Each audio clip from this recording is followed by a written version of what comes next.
So, welcome to session 6 of our Shelly Smola's Easter Quiet Book Embroider Along.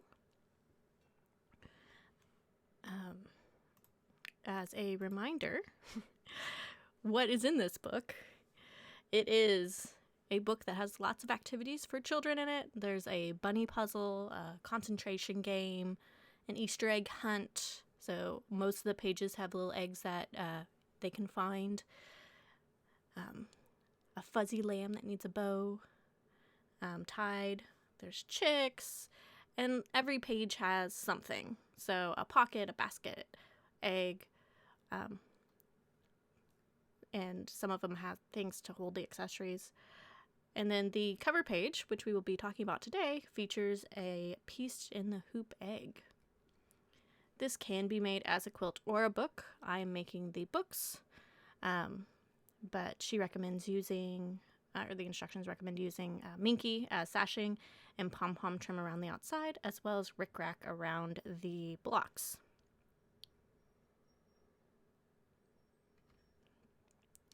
So, excuse me, our schedule, there are 7 meetings, and since we are on meeting 6, we have one more to go, which will be next Friday, and that is so that we can do the construction, hopefully in time for Easter. So March 26th will be the next session.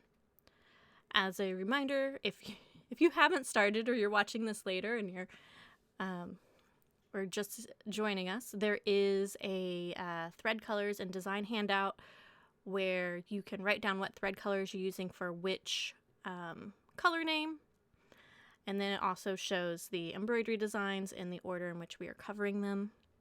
We are at the very end. We're doing the last 3 currently. This is available on Bernina OKC under classes, tutorials, and then there's a click here to see more about the Easter embroider along. So our embroidery designs for this time is the front and back cover and the optional tab, and it's a closure tab.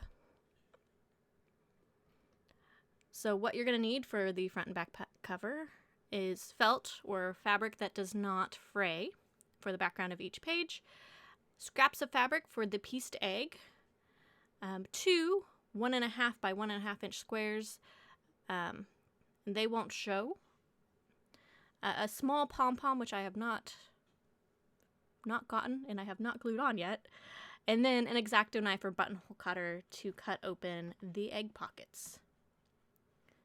The pom-pom is supposed to be the bunny's tail. I haven't gotten that far. So, as I said a little bit earlier, the front cover has an egg on it, and it is pieced in the hoop like foundation paper piecing. And knowing the order makes it easier to plan fabric, so we're going to start in the center.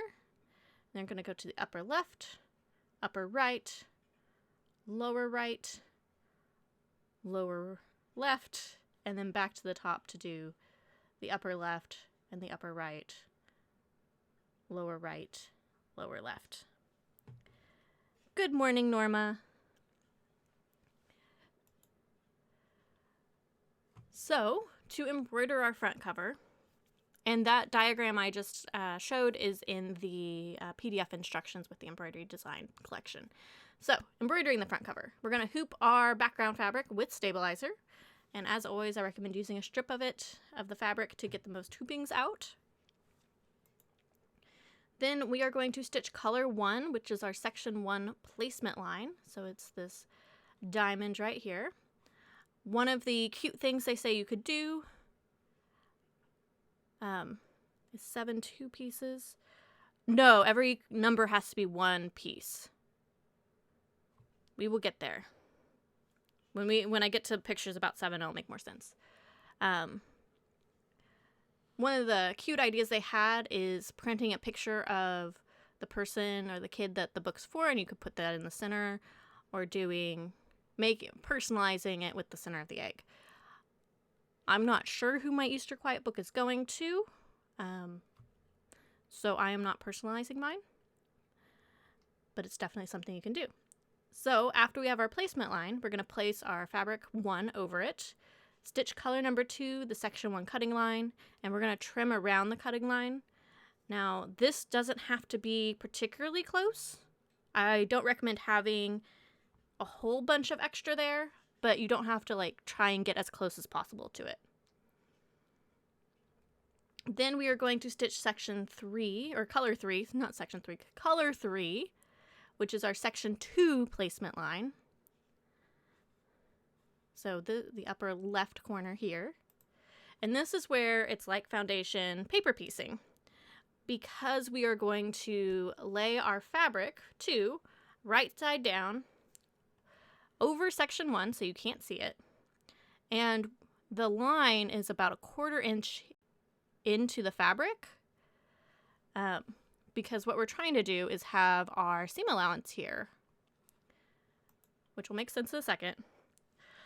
So then we stitch color 4, which is the seam line for section 2, and then we flip it over. So this is how paper piecing works, foundation paper piecing, which is done by the machine. Usually it is a technique you do on the sewing machine, but there are, like this, embroidery patterns like it. So we flip our fabric 2 over the seam line and we smooth it into place. And if you're using felt or fleece, it is going to kind of hold it in place so you don't need to press it. Then we are going to stitch our section 2 cutting line, and we're going to trim around the fabric.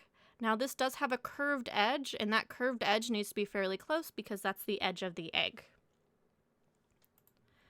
Then color 6, section 3 placement line. Place our fabric 3 over, making sure that there's a 1/4 inch overlap right here. Stitch our seam line, and you might tell that did not quite get it straight, and it's not quite a 1/4 inch. I don't think it matters much. Although if it gets to the point where it's like less than 1/8 inch, then it might need to be redone. We're going to flip it over, smooth it into place,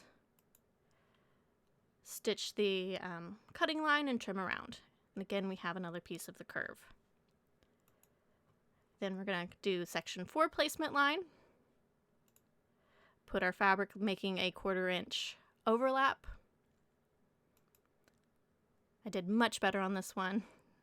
Doing our seam line, flip it over, cutting line, trim close on the curve. The other one does not have to be close. By the end of this, because there are 9 pieces, you get real good at it. So then we have section 5 placement line. Put our fabric over it, overlapping about a 1/4 inch. Seam line, flip it over, cutting line, and trim around the fabric, trimming close on the curve, not as close on the straight line. So then we have section 6 placement line, and this to me is kind of misleading because it shows this huge piece, and that's not going to be what shows in the end. So keep that in mind. But we have our placement line. Keep doing the same thing. So right side, fabric 6, right side down, overlapping about a 1/4 inch.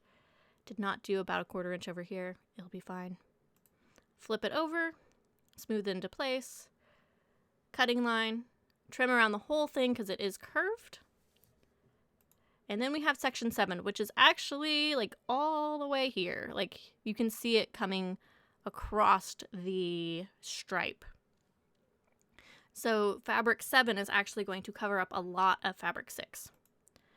We're going to put our fabric right side down, making sure it's about a 1/4 inch past that placement line. Do our seam line, flip it over, do our cutting line, and trim close because again, all the way, my train of thought, it just disappeared. All of it's curved, so trim close. Then we have section 8 placement. We're going to put our fabric down, making sure it's a 1/4 inch past the boundary. Did not do well placing this one, and you know what? It's okay. Seam line, flip it over, cutting line, and trim close. Again, this one's not going to be showing as much as it looks here because the other one is going to come across. So we have our placement line for 9 going straight across the stripes, purple stripes. I'm using the same polka dot that I used on the other one, which is why there's pieces cut out of it. We're going to put it down, overlapping 1/4 inch. Do our seam line, flip it, do our cutting line, trim it close because it is nice and round. Now I should say it is always better to err on the side of having more fabric to flip over so that you don't have to, you don't get to the point where you're flipping it and it doesn't cover your placement line. I did not have issues with any of this, but if you're using small scraps, you might have, you have to be a little bit more careful. So I recommend bigger scraps if you have them. Then I'm going to do my finish, which is a nice satin stitch all the way around, which is why I recommended trimming close so it doesn't go outside. And then we continue embroidering because we're back to regular embroidering. But we do have an egg pocket, so after color 37, we are going to stop, and that is after the cutting line. We are going to trim our egg pocket open, stick felt behind it, and then stitch color 38, the last color, the egg pocket finish. And we have a completed design. Easiest way to know it's completed is I have a straight line right above the buttonhole. So now, on to the back cover, which is way easier than the front cover because it's front cover has new stuff, back cover is stuff we've done before. So we hoop our background with our stabilizer, and we're gonna do applique. So we're gonna do our bunny placement line, place our applique fabric over, stitch the cutting line, and then trim it close. And then it will do the bunny finish. We continue embroidering like we always do, stopping after color 11, which is the egg pocket cutting line. And as before, we're going to take the hoop off the machine, cut open the buttonhole, put a 1.5 inch square of fabric behind it, and then do the final egg pocket finish. Oh, so this is what the page will look like at the end. It is supposed to have a pom-pom on the bunny's tail. I have not acquired a pom-pom yet. I don't have that many arts and crafts supplies. So at a future date, it will have a pom-pom that you hot glue onto the back of the bunny. So then we have the optional tab. So this is a closure tab to close the book up. You can choose to do it or not do it. But we're going to go through it as if we were doing it. So for this, you want wash away stabilizer. You're going to do color 1, which is the tab placement line. We're going to put our tab fabric over the placement line. I chose to use the same fabric I used as for the front and back covers. We're going to stitch color number 2, the cutting line, and then trim our fabric around. Then we're going to continue embroidering. One of the things it says is it's doing this cross hatching across, and I again decided to use the same color that I would use for the satin stitch around it, so that it blends in, but I get texture. In this case, we are going to stop after color 9, so after the carrot tops. Because we're going to take the hoop off the machine, we're going to put a piece of patterned fabric behind the tab and stitch color 10, the cutting line for the fabric on the back, and then trim the fabric close. And then at this point, we're going to load the bobbin with thread that matches the tab finish. So you want the same color in top and bottom for your satin stitch.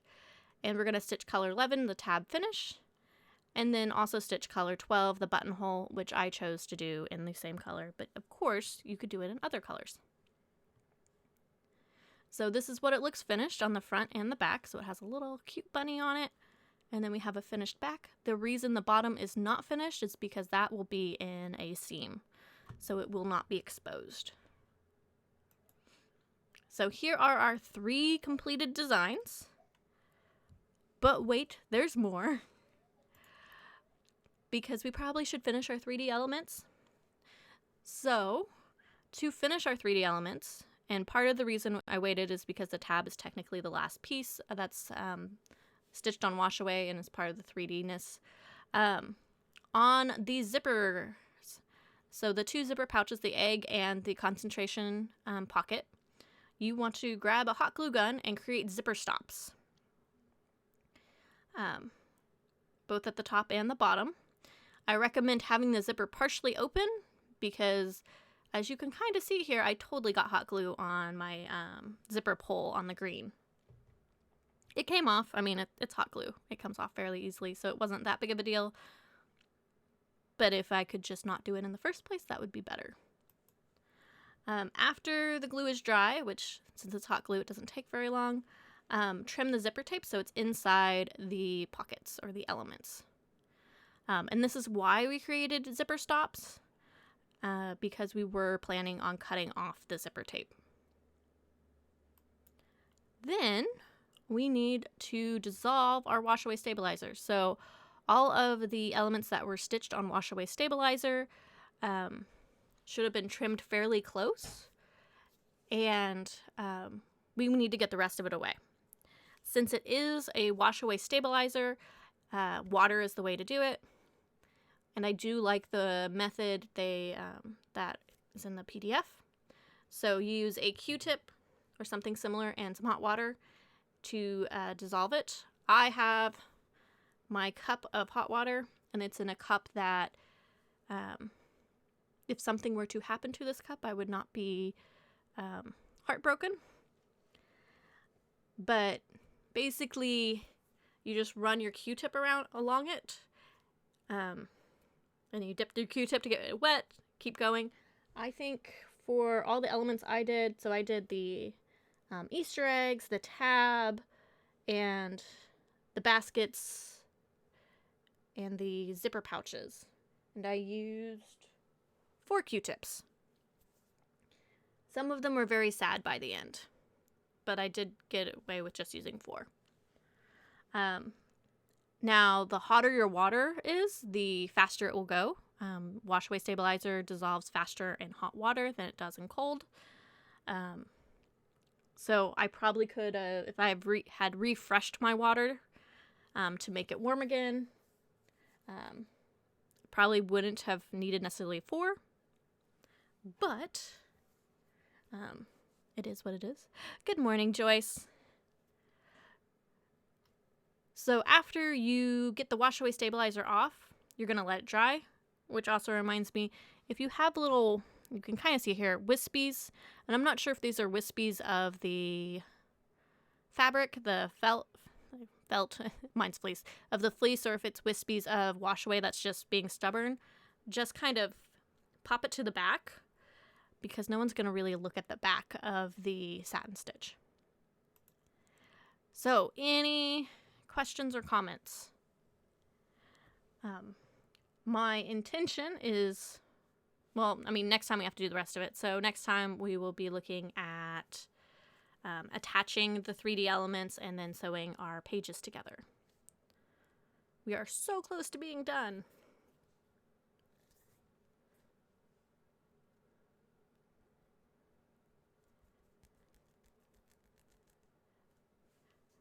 And this is the fun part of having stream delay. But yes, so next time, attaching the 3D elements, sewing the pages together. We are so close. So close. So you will need your ribbons next time. You'll need your X-Acto knife to cut open the slits for the baskets and the zipper pouches, because the buttonhole cutter doesn't really work for that. Buttonhole cutter worked great for the buttonholes. Doesn't work great for the other pieces.